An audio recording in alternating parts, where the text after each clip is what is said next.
Selamat sore para jemaat sekalian. Bersyukur untuk segala kebaikan Tuhan yang selalu menyertai kita sampai pada hari ini. Di dalam segala musim kehidupan kita, Dia selalu ada buat kita. Hari ini, jika pada hari ini kita boleh mengikuti kebaktian penyegaran iman, sungguh merupakan kebaikan Tuhan yang patut kita sadari dan syukuri.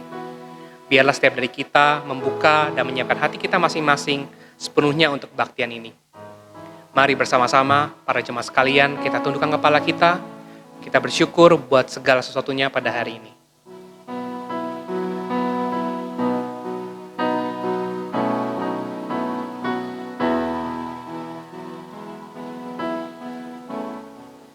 Kita menyatakan kebaikan Tuhan melalui pujian God is so good.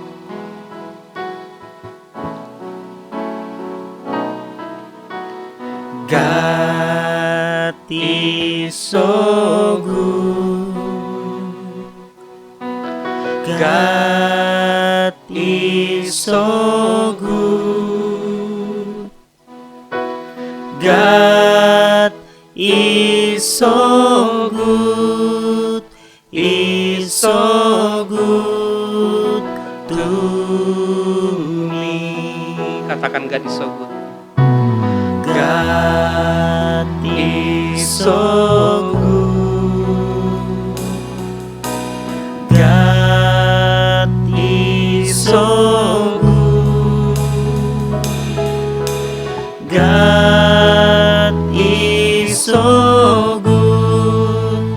Is so good to me.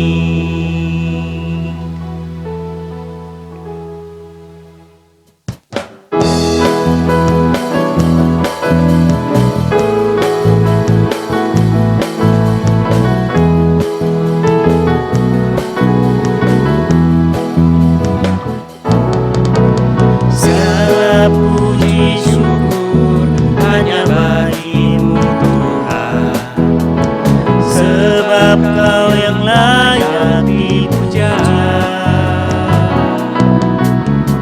Kami mau bersorak tinggikan nama-Mu.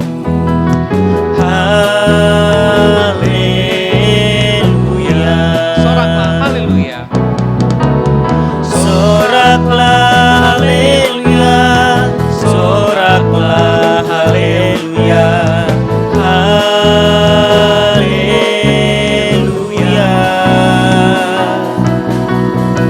Soraklah haleluya, soraklah haleluya, haleluya.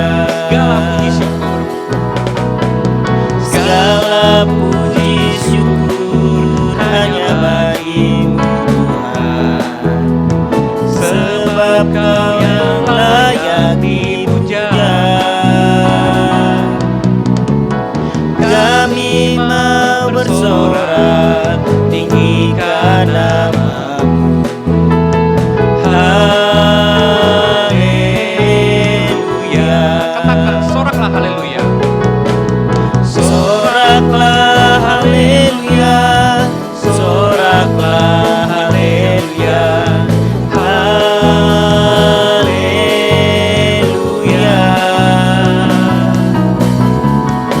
Soraklah haleluya, soraklah haleluya, haleluya.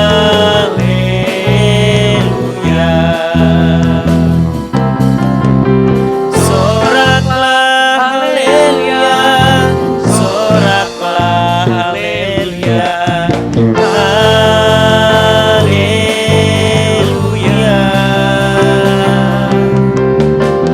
Soraklah haleluya, soraklah haleluya, haleluya.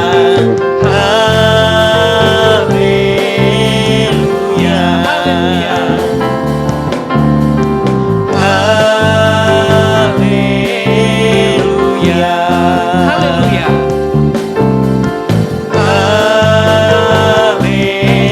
Haleluya.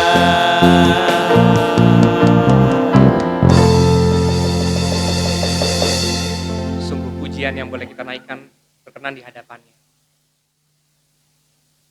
Mari kita berdoa. Terima kasih Tuhan untuk segala kebaikan-Mu di dalam kehidupan dan segala musim kami. Sungguh sekian-Mu nyata dalam hidup kami semua ya. Jika pada hari ini Engkau boleh mengizinkan kami semua untuk bersatu hati bersama-sama mendengarkan kebenaran firman-Mu yang akan dibawakan melalui hamba-Mu, Pak Yakub Trihandoko. Pastinya itu dalam seizin dan rencana-Mu ya Tuhan. Walaupun kami berada dalam masa-masa yang menantang dan tidak menentu ini, kami tetap mengimani bahwa Engkau tetap Allah yang berkuasa dan mulia. Engkau adalah Raja yang layak dibesarkan dan disembah. Kami di sini mau menyerahkan hati kami Tuhan. Fokus kami hanya pada saat ini Bapa kepadamu sepenuhnya Tuhan. Sehingga setiap dari kami yang gentar Engkau boleh kuatkan. Yang lelah Engkau segarkan. Yang hilang boleh Engkau temukan. Dan yang kehilangan pengharapan Engkau bangkitkan kembali harapan itu ya. Terima kasih Tuhan untuk segala sesuatunya. Di dalam nama Yesus Kristus yang telah menebus dosa kami semua, mati dan bangkit untuk kami telah berdoa dan mengucap syukur. Amin. Mazmur 72 ayat 19 berkata, "Dan terpujilah kiranya namanya yang mulia selama-lamanya.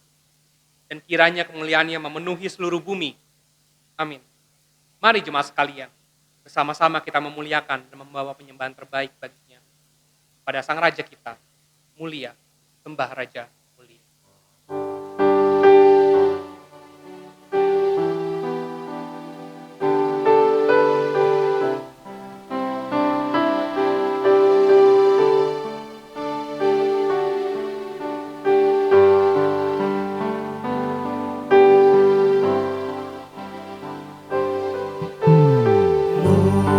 Mulia, sembah Raja mulia, bagi Yesus puji, hormat dan kuasa.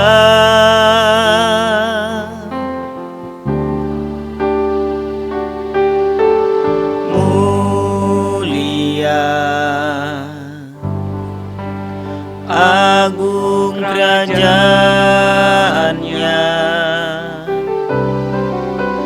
dari surga datang untuk umatnya. Dipuji, ditinggikan namanya Yesus. Hormat dan mulia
telah mati, dibangkitkan jadi raja.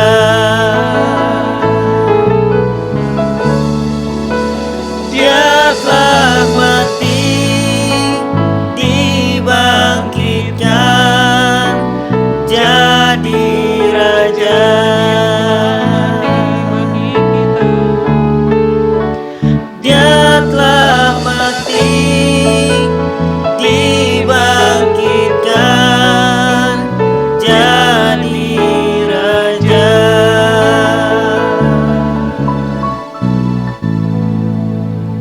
Mulia, sembah Raja mulia. Sungguh nama yang sangat mulia yang boleh kita agungkan. Roma 12 ayat 12. Bersukacitalah dalam pengharapan. Sabarlah dalam kesesakan. Dan bertekunlah dalam doa. Di tahun 2020 ini, sungguh banyak hal-hal yang kejadian yang kita tidak pernah duga. Banjir di awal tahun.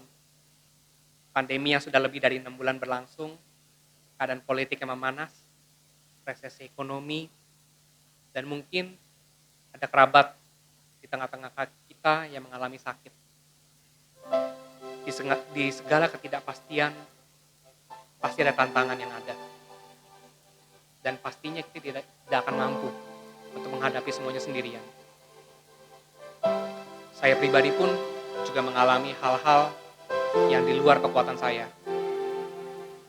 Tapi saya percaya dan yakin bahwa Dia adalah Allah yang tidak pernah meninggalkan kita. Kita memiliki pengharapan yang pasti.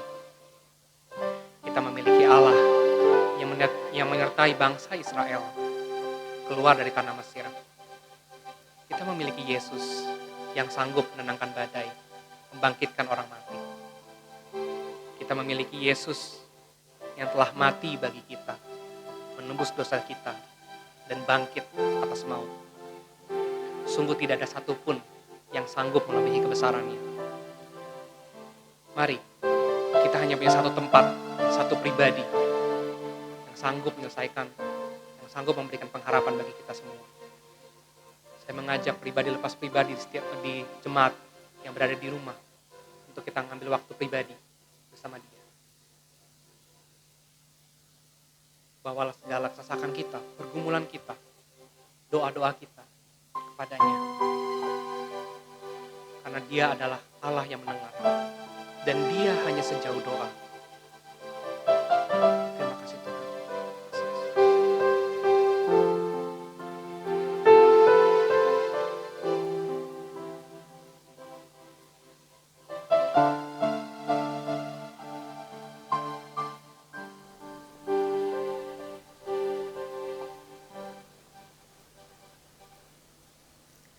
Walau ku harus berjalan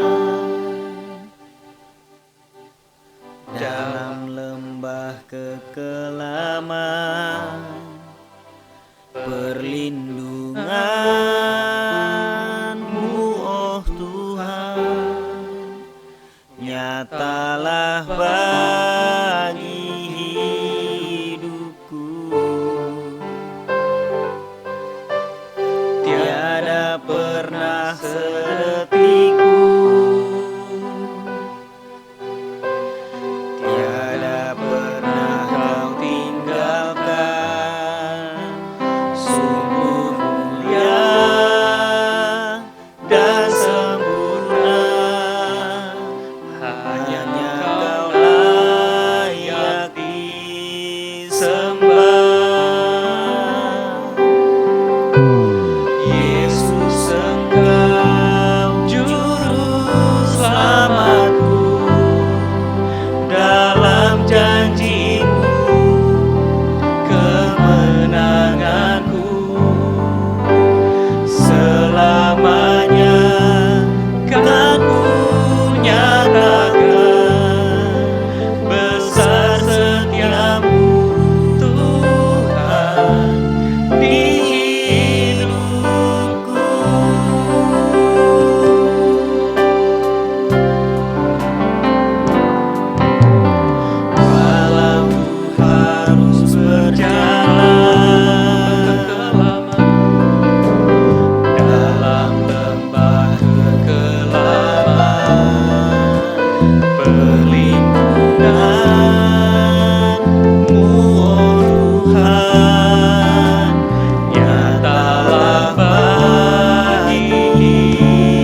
nyatakan besar setiamu Tuhan di hidupku.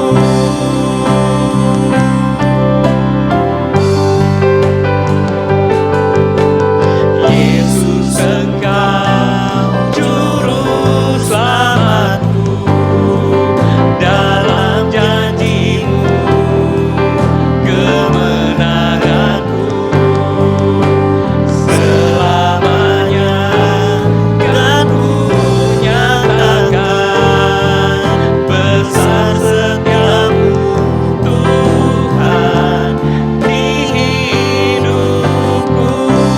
Besar setiamu Tuhan, besar setiamu Tuhan, Besar setiamu Tuhan. besar setiamu Tuhan di hidupku. Terima kasih Tuhan buat kesetiaan-Mu ya Tuhan. Buat segala kebaikan-Mu ya Tuhan.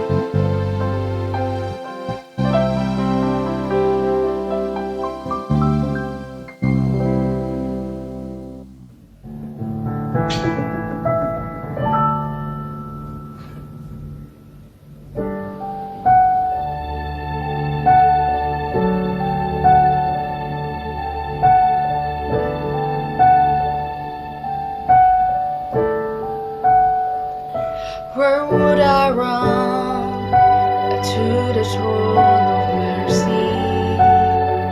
Where would I kneel at His cross of grace?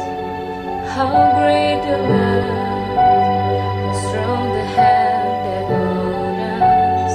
Beautiful, so beautiful.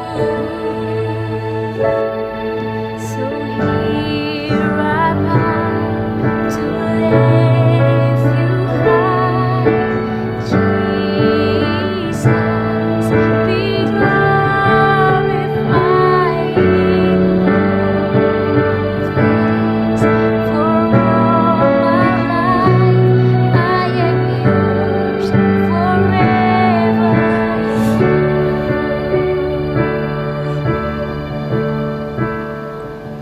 There is a King who bore the scars of healing. There is a Son who came in grief and truth. How great the love that carries us to kind us. Wonderful, you're wonderful.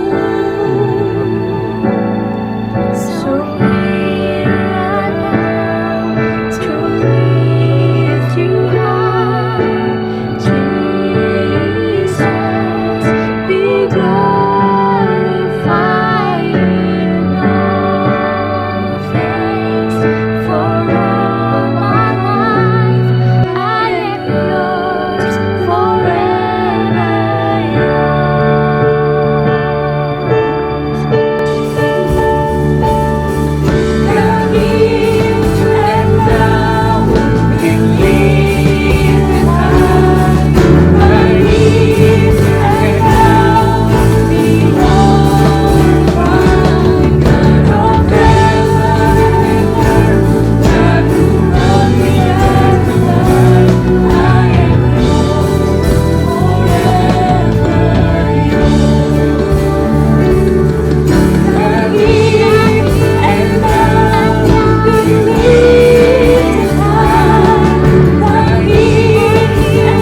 Kita akan menyiapkan hati kita masing-masing. Kita akan masuki firman-Nya. Biarkan kita masuk dalam firman-Nya dengan sikap yang tunduk, hati yang rendah hati, sehingga kita bisa mendapatkan kebenaran. Kita mengangkat pujian Immanuel.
tiada yang mustahil bagimu. Kuasamu kuatkanku, dasarku berharap. Kini aku berserah pada rancanganmu bagiku. Ku ikuti panggilanmu, bukan setia sampai akhir hidupku. Ku ikuti panggilanmu, bukan setia sampai akhir hidupku.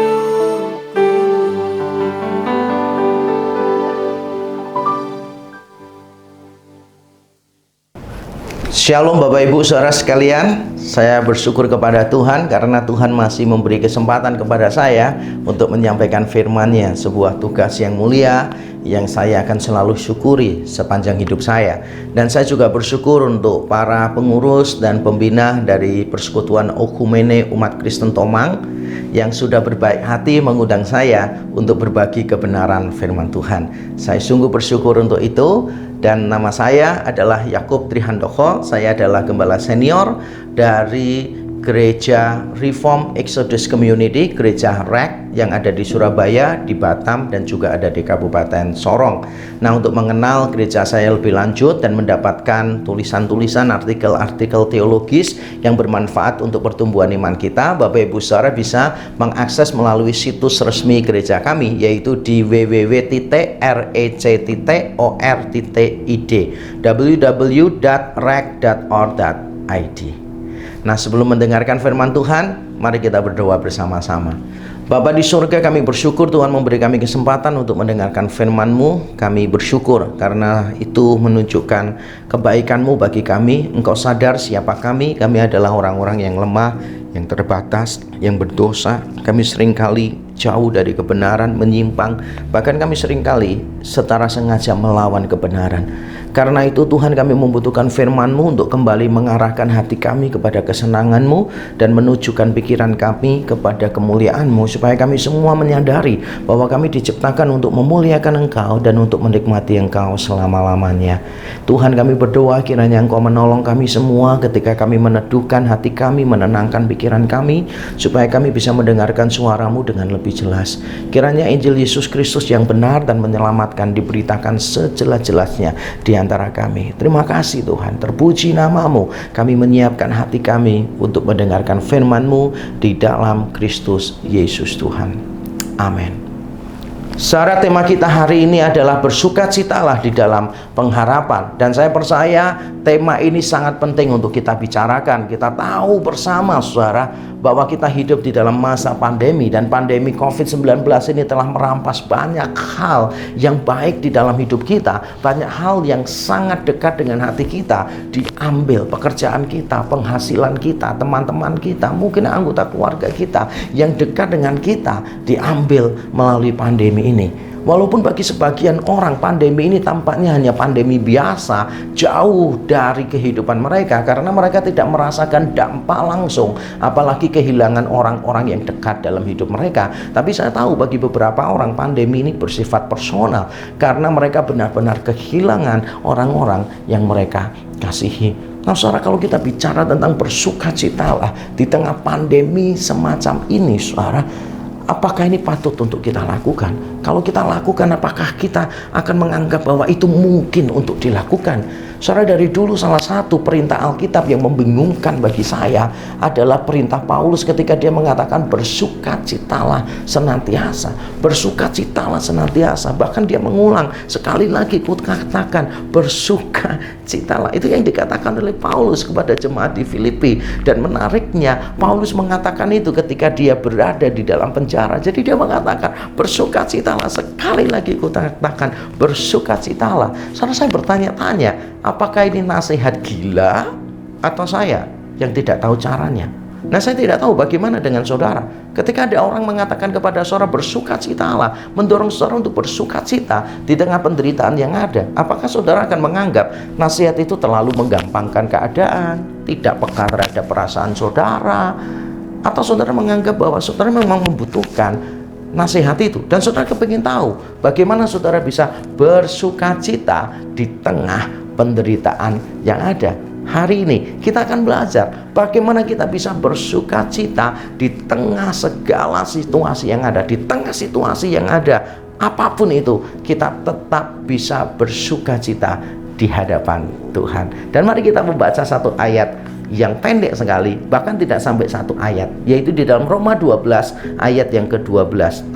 Bersukacitalah dalam pengharapan. Bersukacitalah dalam pengharapan. Kalau dalam bahasa Yunaninya TLPD, Cheirontes, yang kalau diterjemahkan secara hurufiah mungkin artinya adalah di dalam pengharapan bersukacitalah. Di dalam pengharapan bersukacitalah. Saudara, di dalam bagian ini Paulus memberitahu kepada jemaat di Roma, bersukacitalah, bersukacitalah di dalam pengharapan. Nah, saudara, apakah Paulus mengatakan ini pada waktu tanggal tua, semuanya sedang gajian? Tidak. Apakah Paulus mengatakan ini ketika orang-orang Kristen itu dihargai dan mendapat kedudukan yang terhormat di kota Roma? Tidak. Bahkan sebaliknya, nanti kita akan lihat. Saudara, apakah perintah ini diberikan kepada jemaat di Roma ketika keadaan mereka baik-baik saja? Sama sekali tidak. Justru kalau kita melihat di dalam pasal yang ke-12 ini saja, maka kita akan tahu dari sisi konteksnya, maka kita akan melihat bahwa jemaat-jemaat di Roma sebetulnya sedang menghadapi kesesakan, sedang menghadapi penganiayaan. Ada orang-orang yang berusaha untuk melakukan hal-hal yang buruk terhadap mereka. Coba kita lihat Alkitab kita dan kita melihat beberapa ayat yang ada di sana. Misalnya di ayat yang ke-12 dikatakan, sabarlah dalam kesesakan. Tepat setelah nasihat tadi, bersukacitalah dalam pengharapan, ada sabarlah dalam kesesakan, bantulah dalam kekurangan orang-orang kudus, dan usahakanlah dirimu untuk selalu memberikan tumpangan. Ayat yang ke-13, ayat yang ke-14, berkatilah siapa yang menganiaya kamu, berkatilah dan jangan mengutuk. Lalu ayat 17 sampai 21 yang intinya adalah jangan membalas kejahatan dengan kejahatan. Saudara, sebetulnya ketika Paulus berkata bersukacitalah, keadaan jemaat di Roma tidak baik-baik saja. Secara manusia mereka justru berada di dalam kesesakan. Bahasa Indonesia menerjemahkannya kesesakan. Bahasa Inggris semuanya menerjemahkannya tribulation, penderitaan. Kesesakan itu ya tidak selalu berarti penderitaan, tapi yang dimaksud itu adalah tribulasi, penderitaan. Dan mereka diberitahu Paulus, berilah tumpangan kepada orang-orang kudus yang membutuhkan, bantulah orang-orang miskin. Mengapa Paulus mengatakan demikian? Nah, para penafsir Alkitab menduga bahwa Paulus ini sebetulnya menulis berkaitan dengan orang-orang Kristen di Roma yang kembali ke Roma setelah diusir oleh Kaisar Claudius. Kalau Bapak Ibu Saudara membaca di dalam Kisah Rasul pasal 18, saudara tahu ada orang bernama Priscilla dan Aquila, orang Yahudi Kristen yang tinggal di Roma, yang akhirnya keluar dari Roma karena Kaisar Claudius mengeluarkan dekret, keputusan untuk mengusir semua orang Yahudi yang ada di kota Roma. Dan kita tahu dari tulisan kuno di luar Alkitab yang menyatakan hal yang sama, bahwa orang-orang Yahudi di kota Roma itu banyak berselisih masalah Kristus, yang dipercayai itu bicara tentang Kristus, tentang Mesias. Sehingga kita bisa menarik kesimpulan bahwa inti persoalannya adalah karena sebagian orang Yahudi di kota Roma mulai percaya kepada Injil, percaya kepada Kristus. Lalu orang-orang Yahudi yang lain menganiaya mereka, sehingga ini bisa menimbulkan bahaya bagi kota Roma. Akhirnya Kaisar memutuskan untuk mengusir semua orang Yahudi yang ada di kota Roma. Tapi setelah itu mereka berangsur-angsur mulai balik lagi. Nah, pada saat mereka balik, kan banyak di antara mereka yang sudah kehilangan rumah mereka, kehilangan pekerjaan mereka, sehingga mereka menjadi orang-orang yang sangat membutuhkan pertolongan. Nah, orang-orang Kristen yang ada di sana didorong Paulus untuk memberikan bantuan, bahkan memberikan tumpangan kepada orang-orang Yahudi Kristen yang kembali lagi ke kota Roma, tapi keadaan mereka sudah jauh berbeda. Ketika mereka kembali ke kota Roma, mereka juga tetap menghadapi persoalan yang sama.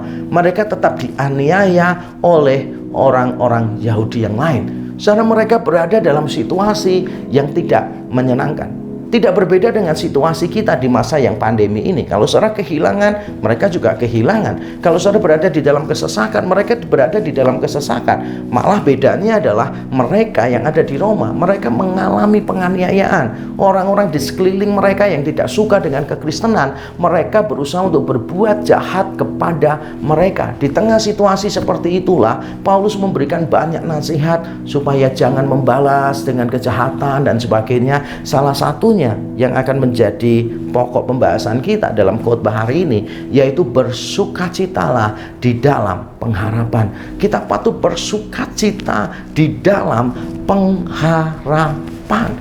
Sebuah nasihat yang sederhana sekali, bersukacitalah dalam pengharapan. Nah, saudara, dari perintah ini kita akan belajar beberapa hal yang penting, dan nanti bagian terakhir saya akan mengajarkan bagaimana kita bisa bersukacita. Tapi kita perlu memahami beberapa poin dulu tentang perintah ini. Nah, saudara, yang pertama yang perlu kita pahami dari perintah ini adalah sukacita lebih ke arah tindakan daripada perasaan. Sukacita lebih ke arah tindakan daripada perasaan. Kita diperintahkan untuk bersukacita. Tadi kita membaca, bersukacitalah. Sesuatu yang kita lakukan, bukan sekadar sesuatu yang kita rasakan. Secara bersukacita itu bukan masalah perasaan, bukan apa yang kita rasa, tapi apa yang kita lakukan. Ini sebuah tindakan, bukan perasaan. Saudara harus melakukan sesuatu supaya saudara bersukacita. Nah, kalau ini bukan tindakan kita, ya Paulus tidak akan memerintahkan kepada kita. Memang kita harus melakukan sesuatu. Sukacita itu lebih ke arah tindakan daripada perasaan. Kalau berdiam diri saja, tidak mungkin membuat sukacita muncul di dalam hati. Tidak mungkin. Kita harus melakukan sesuatu. Nah, apa yang harus kita lakukan? Nanti saya akan jelaskan di bagian akhir dari khotbah saya. Tapi saya ingin memulai berdasarkan ayat tadi, Roma 12 ayat 12a. Saya ingin supaya kita paham dulu bahwa bersukacita ini bukan perasaan gembira, bukan. Bersukacita itu tindakan. Banyak orang salah kaprah menganggap bahwa bersukacita itu ya bergembira, bukan. Bahkan bukan bergembira. Kalau bergembira kan masih ada tindakan bergembira. Ada yang menganggap sukacita itu ya perasaan gembira, perasaan bahagia. Bukan. Ini lebih ke arah tindakan daripada perasaan. Walaupun nanti pada waktu kita melakukan tindakan itu, perasaan kita akan mengikuti.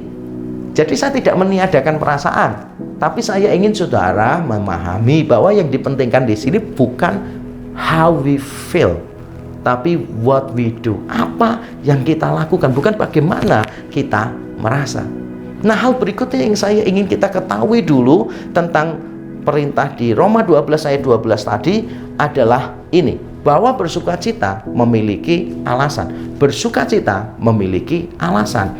Saudara, di dalam ayat 12 tadi dikatakan bersukacitalah dalam pengharapan. Bersukacitalah dalam pengharapan. Jadi bukan sekadar respons spontan atau perasaan natural terhadap keadaan. Saya bacakan ya. Sukacita bukan sekadar respons spontan atau perasaan natural terhadap keadaan. Kalau saudara selama ini menganggap bahwa bersukacita itu adalah terjadi secara natural terhadap sebuah keadaan, maka mungkin saudara tidak akan punya banyak alasan untuk bersukacita. Tanggal muda bersukacita, tanggal tua tidak bersukacita. Nanti ketika ada PHK, sukacitanya hilang. Ketika dapat komisi, sukacitanya bertambah, dan seterusnya. Sehingga sukacita di dalam hidup saudara menjadi sesuatu yang tidak permanen, sesuatu yang tidak konsisten. Karena saudara menganggap bahwa sukacita itu hanya perasaan natural lah terhadap keadaan sekitar. Bukan, sukacita bukan perasaan natural terhadap keadaan sekitar. Bukan juga respon spontan terhadap sesuatu. Kalau saudara memahami bahwa sukacita itu merupakan respon spontan, tanpa berpikir, tanpa alasan, pokoknya itu respon spontan, maka mungkin di dalam dunia yang penuh dengan penderitaan dan kejahatan ini, maka mungkin saudara tidak punya banyak alasan untuk bersukacita. Mungkin saudara hanya memiliki momen-momen tertentu saja di mana hati saudara dipenuhi dengan sukacita. Nah, saudara, Alkitab mengajarkan kepada kita, bersukacitalah di dalam pengharapan. Ada alasannya. Paulus tidak mengatakan bersukacitalah, titik. Apapun yang terjadi, bersukacitalah, titik. Pokoknya bersukacita, titik. Tidak. Paulus ini bukan sedang mengajarkan sesuatu yang sifatnya pokoknya. Bukan. Paulus sedang mengajarkan alasan di sini. Kita bersukacita itu ada alasannya, yaitu bersukacita di dalam pengharapan. Jadi walaupun kita itu berada di dalam kesulitan, penderitaan, penganiayaan, kita ini tetap bisa bersukacita kalau kita punya pengharapan. Dan saya percaya setiap orang di dalam Kristus itu pasti punya pengharapan. Kita pasti punya pengharapan. Cuma kita seringkali salah paham dengan kata pengharapan di sini. Mungkin kita berpikir bahwa pengharapan di sini adalah solusi, jalan keluar bagi persoalan kita. Kalau kita sakit, ya pengharapan kita sembuh. Banyak orang Kristen mikirnya sangat pendek seperti itu, sangat sempit seperti itu. Sakit sembuh, miskin kaya, gagal berhasil. Lalu saya bergurau kepada mereka, lah kalau istri cerewet solusinya apa? Kalau istri cerewet solusinya apa? Ya berarti istrinya bisu atau suaminya jadi tuli. Apakah itu yang kita mau? Jelas tidak, bukan? Jadi kita kadang-kadang terlalu menggampangkan masalah. Pengharapan itu berarti solusi. Wah, Tuhan hancurkan persoalanku, Tuhan buka jalan, ada solusi yang hebat, yang luar biasa. Nah, ketika kita memiliki konsep tentang pengharapan yang keliru, maka sukacita kita juga seringkali tidak bisa muncul. Karena kita perlu paham apa sih yang dimaksud dengan pengharapan di sini. Apa kaitan pengharapan, sukacita, dan penderitaan? Nah, Paulus tidak memberikan petunjuk sama sekali di Roma 12 ayat 12a tadi. Paulus tidak menerangkan. Dia cuma mengatakan bersukacitalah dalam pengharapan. Bersukacitalah dalam pengharapan. Dan dia tidak memberitahu kita caranya. Sehingga kita bertanya-tanya, bagaimana kita bisa bersukacita dalam pengharapan? Nah, saudara, saya meyakini bahwa ketika Paulus tidak memberitahukan caranya, itu karena dia berpikir kita sudah tahu caranya. Dari mana kita bisa tahu caranya? Ya karena Paulus sudah menjelaskan sebelumnya di surat Roma juga. Jadi sebelum Roma 12 ayat 12 ini, Paulus sudah pernah bicara tentang penderitaan dan tentang pengharapan. Dan Paulus di sana juga mendorong jemaat di Roma bukan cuma untuk bersukacita, tapi bermegah di dalam penderitaan kita. Jadi bukan cuma nerima saja, bukan cuma pasrah dengan wajah yang mau diomong apa, ya memang sudah terjadi begini, ya sudah dinikmati saja, tapi hidupnya sebetulnya tidak bersukacita, tidak bermegah. Paulus mengatakan bermegah. Dan mari kita lihat di Roma pasal yang kelima. Kita akan tinggalkan Roma 12 ayat 12 karena kita sudah belajar 2 poin penting tentang bersukacita dalam pengharapan, yaitu bersukacita adalah sebuah tindakan dan bersukacita memiliki alasan. Nah, sekarang kita pindah ke Roma pasal yang kelima untuk menemukan alasannya di sana. Karena Paulus tidak menjawab alasan itu, mengupas alasan itu di pasal 12. Ya, dia sudah membahasnya di pasal 5. Untuk apa dia mengulanginya lagi? Dan karena itu mari kita membaca bagaimana kita bisa bersukacita walaupun di dalam penderitaan, tapi kita bersukacita di dalam pengharapan. Mari kita membuka Roma pasal yang kelima. Roma pasal yang kelima ayat 2 sampai yang keempat. Ini adalah rahasia di balik sukacita. Oleh dia kita juga beroleh jalan masuk oleh iman kepada kasih karunia ini. Di dalam kasih karunia ini kita berdiri dan kita bermegah dalam pengharapan akan menerima kemuliaan Allah. Dalam pengharapan akan menerima kemuliaan Allah. Dan bukan hanya itu saja, kita malah bermegah juga dalam kesengsaraan kita, karena kita tahu bahwa kesengsaraan itu menimbulkan ketekunan, dan ketekunan menimbulkan tahan uji, dan tahan uji menimbulkan pengharapan. Saya baca ayat yang kedua, bagian B. Di dalam kasih karunia ini kita berdiri dan kita bermegah dalam pengharapan akan menerima kemuliaan Allah. Ayat 3, dan bukan hanya itu saja, kita malah bermegah juga dalam kesengsaraan kita. Saudara perhatikan kata bermegah di sana muncul beberapa kali.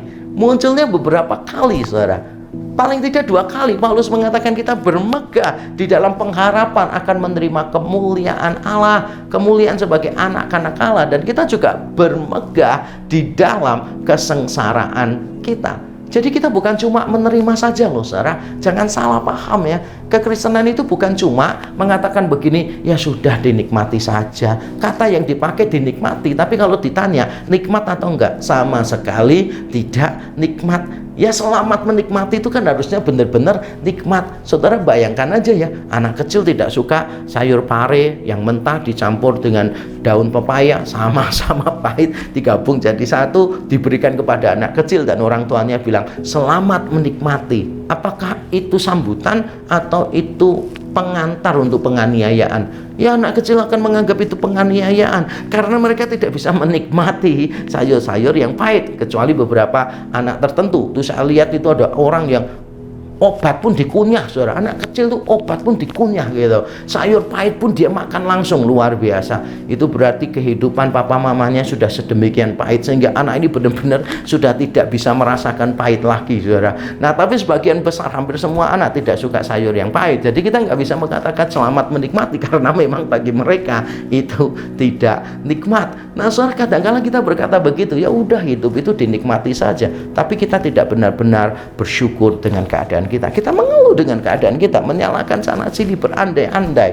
Tapi di sini Paulus mengatakan kita bermegah.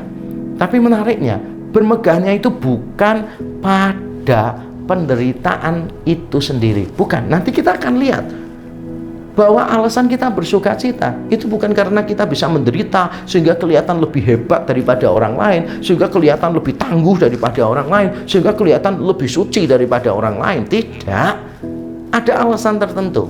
Nah, melalui teks di dalam Roma pasal yang kelima ayat 2-4 tadi, kita akan melihat 3 poin penting. Bagaimana kita bisa bersuka cita di dalam pengharapan. Walaupun kita berada dalam penderitaan, kita tetap bisa bersuka cita, tetap bisa bermegah di dalam kesengsaraan kita, bermegah di dalam pengharapan kita. Mari kita lihat 3 poin itu. Yang pertama adalah pengharapan berkaitan dengan kemuliaan di akhir zaman. Tadi ayatnya berkata kita bermegah di dalam pengharapan akan menerima kemuliaan sebagai anak-anak Allah. Paulus sadar kok bahwa sebagai anak-anak Allah kita tidak kebal terhadap penderitaan. Bahkan kalau kita membaca Roma pasal yang ke-8, mulai ayat 18 sampai seterusnya, maka kita akan melihat bahwa semua makhluk menderita. Semua makhluk merasa sakit bersalin. Bukan cuma orang yang tidak percaya, tapi orang-orang yang percaya pun, orang-orang Kristen, anak-anak Allah pun, kita juga menderita kok, saudara. Jadi ada penderitaan-penderitaan tertentu, bahkan banyak jumlahnya, yang kita share dengan yang lain, yang dirasakan bersama-sama oleh orang-orang yang non-Kristen. Kita mengalami sakit, kematian, kehilangan, kita mengalami kebangkrutan, kita mengalami yang lain-lain. Paulus tidak menutup mata terhadap hal itu, tetapi Paulus menambahkan di Roma pasal yang ke-8 bahwa semuanya itu terjadi memang kepada semua makhluk, tetapi ada bedanya, yaitu kita sebagai anak-anak Allah, kita ini memiliki pengharapan bahwa kelak ketika Kristus datang kembali yang kedua, maka Tuhan akan membuat pembedaan. Kita nanti akan dibedakan dari yang lain, dan itulah pengharapan yang dimaksud oleh Paulus. Ketika Paulus mengatakan kita bermegah di dalam pengharapan, yang dimaksud Paulus pengharapan di sana itu bukan jangka pendek. Sehingga ketika kita membaca tadi Roma 12 ayat 12, bersukacitalah dalam pengharapan, kita juga jangan memahaminya secara pendek. Bersukacita dalam pengharapan itu berarti pertolongan Tuhan secepatnya ketika kita menderita. Kita mungkin berpikirnya begitu. Makanya kalau kita punya pikiran semacam itu, kita seringkali lemah, kita seringkali tidak bisa bersukacita. Ketika penderitaan itu datang terus dan tidak kunjung berhenti, akhirnya kita merasa bahwa kita tidak punya pengharapan. Kita ini tetap punya pengharapan. Yang salah itu adalah cara paham kita. Cara kita mengertinya itu yang salah, yang harus diubah. Jadi pengharapan kita itu terletak jauh di sana. Ketika Tuhan nanti akan membebaskan kita dari semua air mata, dari semua kelemahan tubuh, dari sakit penyakit, dari kematian, itulah yang Tuhan janjikan kepada kita. Nah, kalau pengharapan kita itu adalah perubahan keadaan, maka Tuhan itu bisa jadi kita anggap tidak setia, karena keadaan kita belum tentu berubah dengan segera. Dan ketika kita menunggu perubahan keadaan itu, mungkin kita menganggap Tuhan tidak setia, padahal kita salah untuk menerima janji Tuhan, untuk mengklaim janji Tuhan. Salah satu peristiwa pengalaman yang sampai sekarang saya ingat adalah jangan mengklaim apa yang bukan menjadi hak kita. Saya dulu ikut satu asuransi, saudara. Waktu itu saya sakit gigi, saya ke dokter gigi dan saya telepon agen saya mau klaim gitu, dan dia menjelaskan, Pak, maaf Pak, kalau untuk sakit gigi tidak di cover. Saya tanya, loh kenapa tidak di cover? Itu ada tulisannya, klausulnya di situ Pak. Loh enggak apa-apa, saya soalnya nggak baca, saya mau tahu aja kenapa nggak di cover. Apakah semua orang kalau ke dokter gigi tidak di cover? Dia jawab, enggak Pak, kalau kau ke dokter gigi untuk urusan kecelakaan di cover Pak. Jadi kalau misalnya Bapak kecelakaan, giginya patah atau apa, atau Bapak berkelahi dengan orang, dipukul oleh orang gitu, lalu Bapak mengalami masalah dengan giginya, maka itu keadaan darurat, itu yang di cover Pak. Tapi kalau sakit biasa ini kan karena kesalahan Bapak Pak, kurang sikat gigi dan sebagainya. Dalam hati saya bilang, sok tahu dia ini ya. Kenapa dia sok tahu? Dia bukan istri saya kok. Dia sok tahu bahwa saya ini kurang rajin sikat gigi, dan menyakitkan sekali saudara, karena itu benar sih. Nah bukan itu saudara ya. Jadi saya tanya kepada dia begini, jadi sebetulnya kalau saya ngomong sama dokternya, dok tolong tonjok saya, itu berarti termasuk perkelahian ya, dan di cover. Ya Pak, kalau itu bisa di cover Pak gitu. Tapi siapa yang mau saudara minta orang lain tonjok gigi supaya giginya tanggal lalu baru ditangani oleh dokter? Nah dari peristiwa itu saya belajar bahwa kita tidak boleh mengklaim apa yang tidak dijanjikan oleh Tuhan. Banyak orang Kristen kecewa dengan Tuhan karena mengklaim sesuatu yang Tuhan tidak janjikan. Yang menjanjikan itu bukan Tuhan, yang menjanjikan itu pendeta-pendeta tertentu yang suka mengumbar janji itu, mengumbar janji keduniawian bahwa kalau ikut Tuhan terjadi mujizat, kalau ikut Tuhan itu maka terjadi hal-hal yang spektakuler, kalau sakit pasti sembuh tanpa rumah sakit gitu kan. Wah, siapa yang nggak mau biaya rumah sakit mahal, bener ya? Ya semua pasti mau lah cari mujizat. Tapi apakah benar Tuhan selalu menyembuhkan pakai mujizat? Tidak kok. Bahkan apakah Tuhan selalu menyembuhkan? Tidak juga kok. Beberapa orang yang terbaik yang beriman kepada Tuhan juga akhirnya mati. Apakah Tuhan selalu memberikan kelepasan-kelepasan yang luar biasa? Tidak kok. Paulus dan Barnabas dilepaskan dari penjara, Paulus dan Silas dilepaskan dari penjara, Petrus dan Yohanes dilepaskan dari penjara. Tetapi Yohanes Pembaptis dan Rasul Yakobus mati di dalam penjara kok. Saudara, kalau kita membatasi pengharapan itu hanya pada pertolongan jarak pendek, maka kita mungkin tidak bisa bersukacita. Ketika kita menanti pengharapan yang pendek itu, kita menanti cukup lama dan akhirnya kita berpikir Tuhan itu tidak setia, maka kita perlu mengganti cara berpikir kita, saudara. Pengharapan kita itu bukan solusi yang spontan, yang instan, jangka pendek dari persoalan kita. Pengharapan kita bukan itu. Pengharapan kita adalah kemuliaan nanti di akhir zaman sebagai anak-anak Allah ketika kita dibebaskan dari semua penderitaan kita.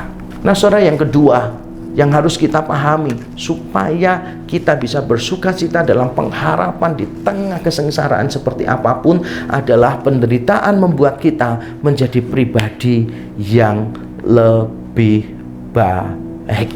Tadi di ayat yang kita baca, Paulus mengatakan bahwa kesengsaraan menimbulkan ketekunan, ketekunan menimbulkan tahan uji, dan tahan uji pada akhirnya menguatkan pengharapan kita. Saudara, di tengah situasi yang buruk, Tuhan ingin supaya kita keluar sebagai pribadi yang lebih baik. Saya ulang sekali lagi, di tengah situasi yang buruk, Tuhan ingin supaya kita keluar menjadi pribadi yang lebih baik. Kalau kita ada di dalam situasi yang buruk dan dan kita tidak keluar sebagai pribadi yang lebih baik, maka keadaan kita benar-benar buruk. Saya sering katakan itu di dalam khotbah-khotbah saya kepada jemaat saya, saudara. Kalau kita berada dalam keadaan yang buruk dan kita tidak keluar sebagai pribadi yang lebih baik, maka keadaan kita benar-benar buruk. Saya percaya Tuhan kita itu bukan pribadi yang iseng, yang taruh kita di tempat yang buruk tanpa maksud apa-apa. Saya tidak percaya itu. Saya percaya bahwa ketika Tuhan menaruh kita di dalam situasi yang buruk, maka Dia punya maksud yang baik. Dan kita harus berhati-hati juga untuk menilai ini baik atau buruk. Kita ini terbatas untuk menilai itu baik atau buruk. Kita harus melihat baik buruk itu nanti setelah kita lewati, kemudian kita tengok ke belakang, baru kita bisa tahu itu baik atau buruk. Seperti yang dikatakan oleh seorang yang terkenal yang bernama Kierkegaard, dia mengatakan bahwa hidup itu harus dihidupi maju, tetapi hanya bisa dipahami secara terbalik. Life can only be understood backward.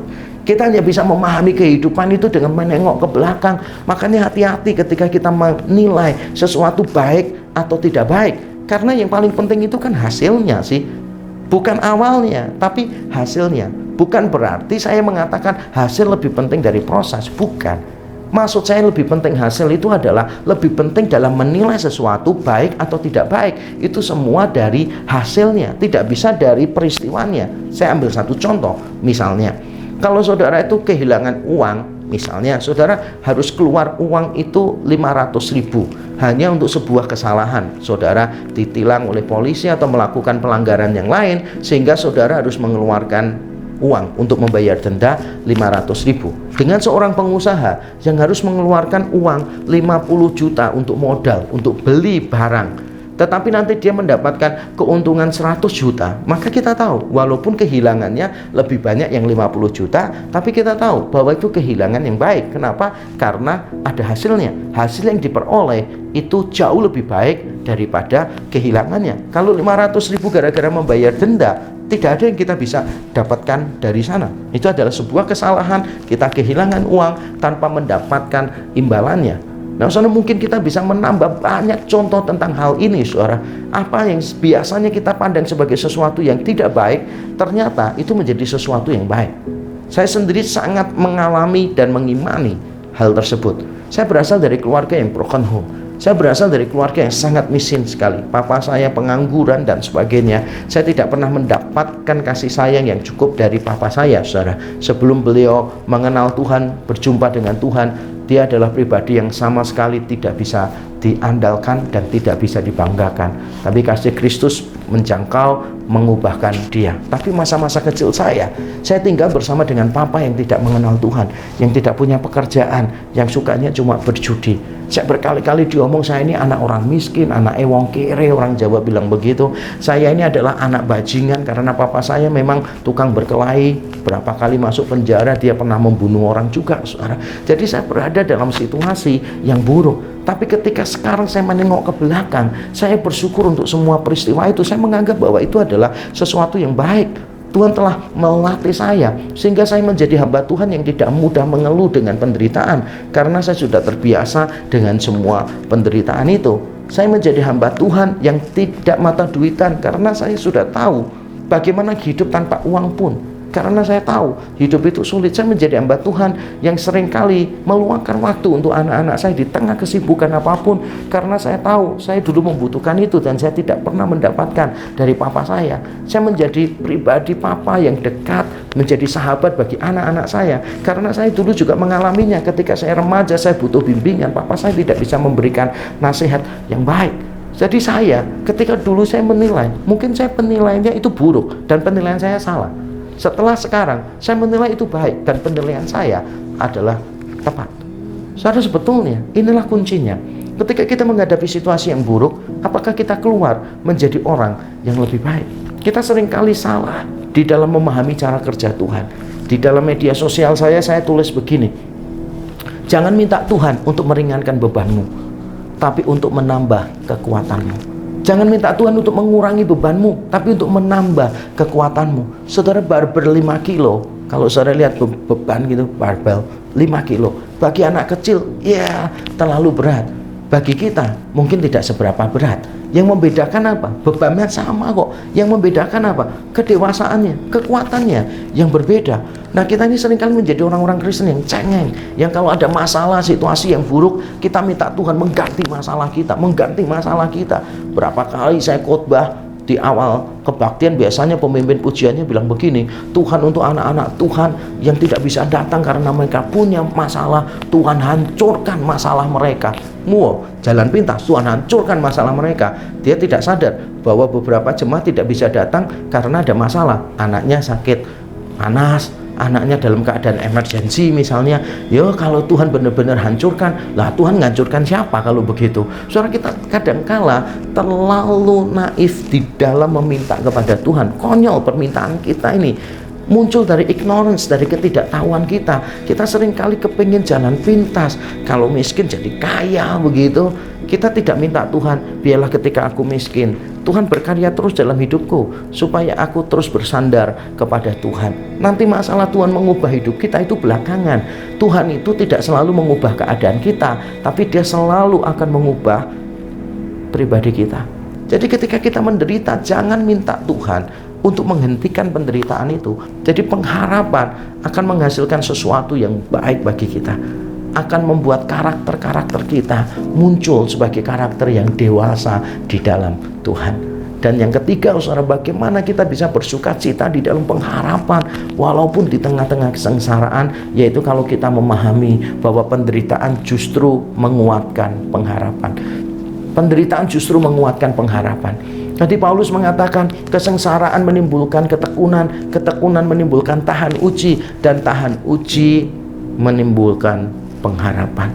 Saudara, banyak orang berpikir bahwa semakin buruk keadaan kita, maka pengharapan kita itu semakin kabur. Jadi banyak orang punya pikiran gitu, semakin besar penderitaan kita, maka pengharapan kita menjadi semakin kecil. Dan itu tidak benar. Kalau kita mampu bersuka cita di dalam pengharapan, maka kita akan melihat semakin besar penderitaan kita, semakin besar pula pengharapan kita. Itu perkataan Paulus, dari kesengsaraan menjadi ketekunan, ketekunan menjadi tahan uji, dan akhirnya menuju kepada pengharapan. Bagaimana kita memahami itu? Maksud Paulus adalah demikian, saudara. Ketika kita semakin menderita, maka kita semakin diingatkan tentang pengharapan itu. Ketika saudara sakit dan sakit saudara tambah parah, saudara itu semakin mengharapkan kebebasan dari tubuh saudara nanti. Ketika berjumpa dengan Tuhan, diberi tubuh yang baru, tubuh kebangkitan yang sempurna, maka kita akan dibebaskan dari semua penyakit kita. Jadi semakin kita menderita di sini, kita tuh semakin ingat yang ada di sana. Dan itu jelas. Kalau misalnya kita pergi ke pemakaman, penguburan misalnya, lagu-lagunya berbicara tentang di seberang sana, di seberang sana, Yerusalem baru, di sorga kekal. Dan itulah yang menumbuhkan pengharapan kita. Jadi sebetulnya orang-orang yang pengharapannya kecil itu adalah orang-orang yang merasa dunia ini begitu indah. Justru orang itu tidak memiliki pengharapan tentang kemuliaan yang itu, karena merasa mereka baik-baik saja kok, tubuhnya sehat, gajinya banyak, bisnisnya sedang lancar, keluarganya tidak ada masalah, mereka populer, mereka makmur, sukses di sana sini. Orang-orang yang semacam ini justru pengharapannya kecil, karena mereka merasa bahwa dunia ini sudah seperti sorga. Justru bagi kita yang merasa menderita di dunia ini, kita semakin diingatkan bahwa dunia yang sekarang ini bukan sorga. Nanti langit dan bumi yang baru, itulah sorga yang kita nantikan. Jadi semakin kita menderita di sini, pengharapan kita sebetulnya semakin kuat. Tapi bukan cuma itu, maksudnya Paulus juga begini. Ketika kita semakin menderita, maka kita ini akan keluar menjadi orang yang semakin tekun. Tekun dalam arti tabah menghadapinya. Nah, semakin kita tabah, maka kita tuh menjadi orang yang kuat, yang tahan uji. Nah, kalau kita menjadi orang yang tahan uji, maka penderitaan apapun yang menimpa kita, semakin gede penderitaannya, ya tidak masalah bagi kita. Saya gambarkan itu seperti orang yang sedang nge-gym itu, saudara. Ketika saudara ngambil beban dan saudara mau ngangkat yang ringan-ringan saja, ya otomatis kekuatan saudara akan terbatas, ya begitu-begitu saja. Tapi begitu saudara mulai mengangkat beban yang ringan, naikkan lagi agak berat, sampai saudara tuh benar-benar harus mengeluarkan tenaga ekstra, saudara harus benar-benar mengeluarkan keringat untuk mengangkat itu. Maka ketika saudara terbiasa misalnya mengangkat 10 kilo terus 10 kilo gitu, akhirnya saudara angkat lagi, tambah lagi 25 kilo, saudara tahan, bisa lagi tambah 50 kilo, begitu seterusnya. Semakin hari saudara semakin kuat, semakin kuat, semakin kuat, sehingga berbagai macam beban saudara tuh bisa angkat dengan baik. Itu hasil dari latihan, hasil dari ketekunan. Saudara tekun untuk melakukannya. Kalau saudara habis ngangkat sebentar, merasa capek, saudara letakkan. Angkat bentar, capek, saudara letakkan. Ya saudara tidak akan menjadi orang yang kuat. Makanya penderitaan sama seperti itu. Beban dalam hidup itu seperti itu, saudara. Jadi kalau kita tahan terus, semakin kita tahan, berarti kita itu semakin tekun nahan, maka kita akan menjadi semakin kuat, semakin tahan uji. Sehingga nanti ketika terjadi banyak masalah di dalam hidup kita, kita pun tetap akan tahan uji. Saya percaya, saudara, saya percaya Tuhan menyediakan solusi untuk setiap persoalan kita. Tapi solusinya seringkali tidak seperti yang kita harapkan. Solusi dari Tuhan itu bukan mengubah keadaan. Mungkin dia akan melakukan itu, tapi bukan itu prioritas utamanya. Prioritas utama Tuhan adalah mengubahkan kita. Karena kalau cuma mengubahkan keadaan, maka dia itu jadi Allah yang iseng. Kita ditaruh di satu keadaan yang buruk, lalu berdoa pindah lagi keadaan yang baik. Untuk apa dia melakukan itu? Ketika dia meletakkan kita di tempat yang buruk, berarti tidak ada tujuan yang baik dong. Tidak ada tujuan apa-apa selain keisengannya dia. Saya tidak percaya Allah kita seperti itu. Saya yakin Allah kita ketika kita ditaruh di tempat seperti apapun, dia punya tujuan yang baik untuk kita. Dia punya tujuan yang baik untuk kita. Dan itulah yang kita syukuri. Dan tujuan yang baik ini adalah membuat kita semakin dewasa di dalam Tuhan, semakin kuat di dalam Tuhan, sehingga pengharapan kita nanti juga semakin kuat ada di dalam hidup kita. Nah, saudara, saya ingin menantang Bapak Ibu saudara. Apakah sekarang saudara sedang menderita? Sedang di dalam penderitaan, dalam kesengsaraan, dalam tekanan hidup? Apakah pandemi ini telah memporak-porandakan hidupmu sehingga telah merampas sukacitamu di dalam Tuhan? Apakah engkau menjadi lebih sering bertengkar dengan anggota keluarga yang lain, dengan pasangan, dengan orang tua, dengan anak, gara-gara situasi pandemi semacam ini, dan itu merampas sukacitamu? Mari kita bertobat bersama-sama di hadapan Tuhan. Mungkin kita telah memberhalakan hal-hal lain di luar Tuhan. Mungkin kita selama ini menganggap bahwa Tuhan itu tidak cukup bagi kita. Dan saya percaya kalau saudara tambah dewasa di dalam Tuhan, maka saudara akan semakin kuat. Pengharapan itu semakin dekat, pengharapan itu semakin kuat juga di dalam hidup saudara. Mari kita mengambil waktu teduh untuk tunduk kepala di hadapan Tuhan. Masing-masing kita, saudara. Kalau saudara sedang terpuruk, akuilah itu di hadapan Tuhan. Dan ketika saudara membawa keterpurukanmu, kehancuranmu ke dalam tangan Tuhan, mari datang dan katakan, Tuhan, ampuni aku. Kalau selama ini aku lebih banyak mengeluh, aku tidak bisa bersuka cita, aku bahkan menjadi orang yang suka ngomel, sehingga orang-orang di sekelilingku tidak sejahtera. Aku mau ganti dengan sukacita di dalam pengharapan. Siapa yang sedang dalam penderitaan, keterpurukan, dan mau mendapatkan pertolongan dari Tuhan? Siapa yang mau berkata, Tuhan, ubahlah aku sebelum Tuhan mengubah keadaanku? Mari datang kepada Tuhan. Taruh tanganmu di atas dada, saya akan berdoa untuk saudara. Taruh tangan kanan di atas dada, saya akan berdoa. Bapa di surga, kami berdoa ya Tuhan. Hamba-Mu berdoa untuk anak-anak-Mu yang menaruh tangannya di dada mereka. Mereka berada dalam persoalan yang berat, mungkin disebabkan oleh pandemi, atau mungkin itu persoalan yang sudah lama ada. Persoalan rumah tangga, pernikahan, persoalan kesehatan, persoalan bisnis dan sebagainya. Hamba-Mu menyerahkan mereka semua yang menaruh tangannya di dada ke dalam tangan Tuhan. Kiranya Tuhan menjamah mereka ya Tuhan. Kiranya Tuhan memberikan penghiburan dari sorga yang tidak seperti yang dijanjikan oleh dunia ini. Kiranya Tuhan memberikan damai sejahtera yang melampaui segala pikiran, yang akan menguasai hati mereka. Kiranya Tuhan menolong mereka untuk menyadari bahwa mereka memiliki pengharapan yang pasti di dalam Kristus Yesus.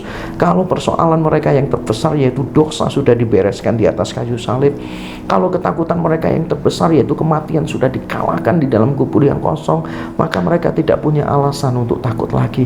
Tuhan tolong pegang tangan-tangan yang ditaruh di dada ini Tuhan. Hamba-Mu berdoa di dalam nama Tuhan Yesus Kristus. Tuhan berikan kekuatan.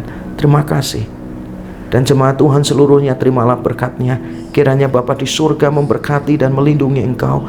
Kiranya Yesus Kristus menyinari engkau dengan wajah-Nya dan memberi engkau kasih karunia. Kiranya Roh Kudus menghadapkan wajah-Nya kepadamu dan memberi engkau damai sejahtera sekarang sampai selama-lamanya. Amin. Tuhan memberkati kita.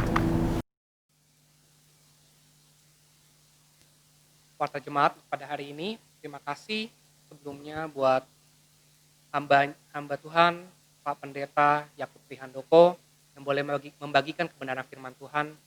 Kiranya firman yang boleh dibawakan itu menjadi kekuatan buat kita semua, bisa menjadi pengharapan, bisa menjadi arahan buat kita semua agar memiliki pengharapan di dalam sukacita. Kiranya Tuhan juga boleh memberkati keluarga, pergumulan, pelayanan Pak Yakub, dan mohon kiranya para jemaat juga mendukung dalam doa, dan apa yang boleh dilakukannya bisa berkenan di hadapan. Kita akan memberikan persembahan buat Gereja Pok Tomang ini dalam rangka HUT Pok Tomang yang ke-54. Bapak dan Ibu bisa memberikan persembahan melalui transfer yang akan tertera di dalam slide berikut.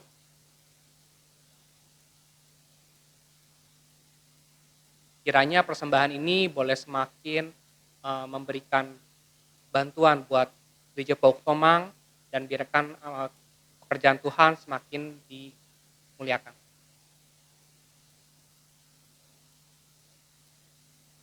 Akan ada sedikit pengumuman berikutnya. Dalam rangka pandemi ini, kita hanya bisa mengadakan ibadah secara online seperti berikut ini. Kiranya ibadah ini tetap tidak mengurangi kedekatan kita dan segala hal yang boleh kita pelajari di dalam gereja.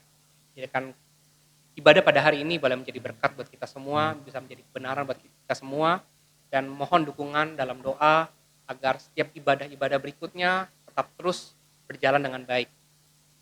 Dalam rangka HUT Pok Tomang ke-54, panitia akan mengadakan 2 acara besar yang akan ada, yaitu ibadah syukur dan perjamuan kudus yang akan diadakan tanggal 25 Oktober secara onsite dan online, yang akan dibawakan oleh hambanya Pendeta Anwar Chen, Ketua Penterjemah LAI, Lembaga Alkitab Indonesia.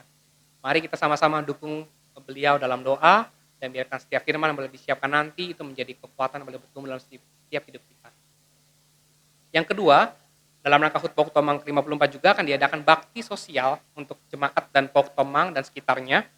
Kiranya para jemaat bisa turut campur mendukung dalam bantuan dana maupun doa. Biarkan apa yang boleh kita bagikan itu merupakan perpanjangan tangan dari Tuhan untuk para rekan-rekan kita, untuk para jemaat maupun orang-orang sekitar kita. Biar namanya semakin dimuliakan dan orang lain boleh memuliakan Dia dan mengenal Dia. Kita akan menutup kebaktian kita. Kita mengangkat pujian, semua baik karena apa yang boleh Dia siapkan, apa yang boleh terjadi, apa yang boleh Dia izinkan, semua ada kebaikannya. Semua akan indah pada waktunya.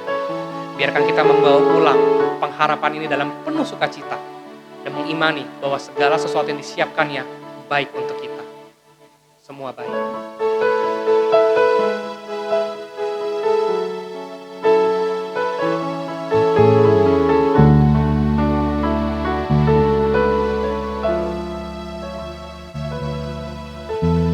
Dari semula telah Kau Kau tetapkan tetapkan hidupku dalam tangan-Mu, dalam rencana-Mu Tuhan.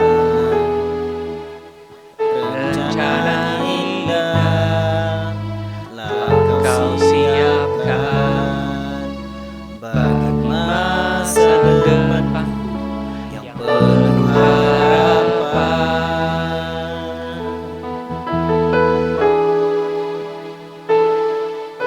Semua baik, semua baik, apa yang telah Kau perbuat di dalam hidupku.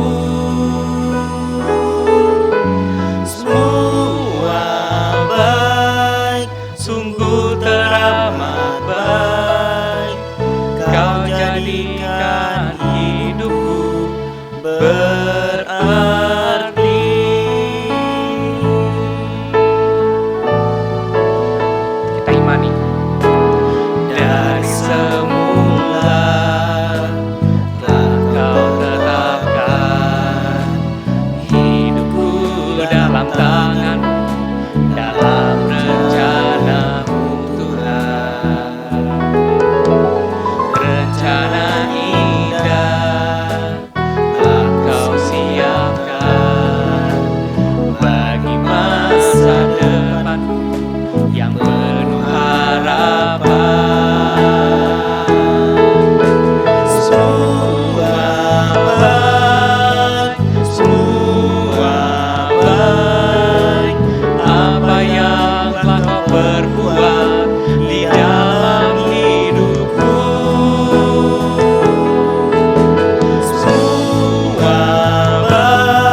telah kau perbuat di dalam hidupku.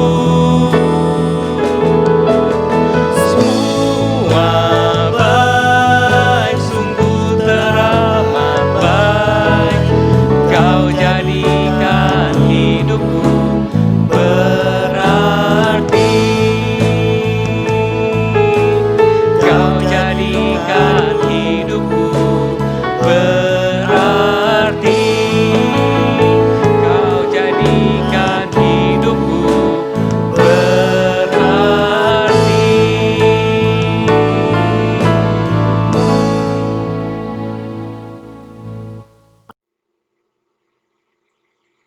Bapak Ibu Saudara yang terkasih dalam Tuhan Yesus, mari kita menerima berkat Tuhan. Kasih karunia dari Allah Bapa, persekutuan dalam Roh Kudus, diikat oleh kasih Kristus, menaungi, memberkati dan mengayomi kita semua dari saat ini untuk kemuliaan namanya sampai selama-lamanya. Amin. Kami memuji kebesaran-Mu, ajaib Tuhan, ajaib Tuhan. Kami memuji kebesaran-Mu, ajaib Tuhan, ajaib Tuhan.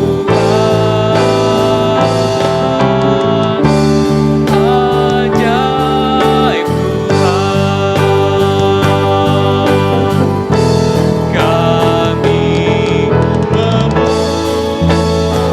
memuji kebesaran-Mu, ajaib Tuhan,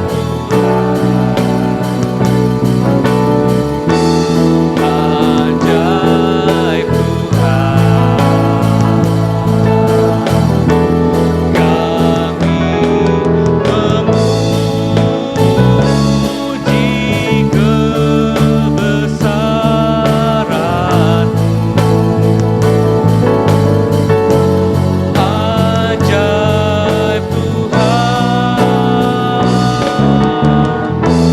ajaib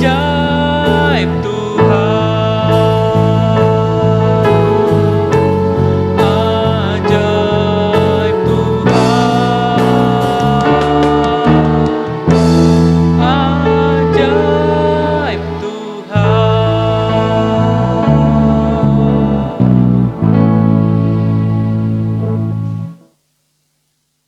Baktian telah selesai. Mari jemaat sekalian kita bersatu.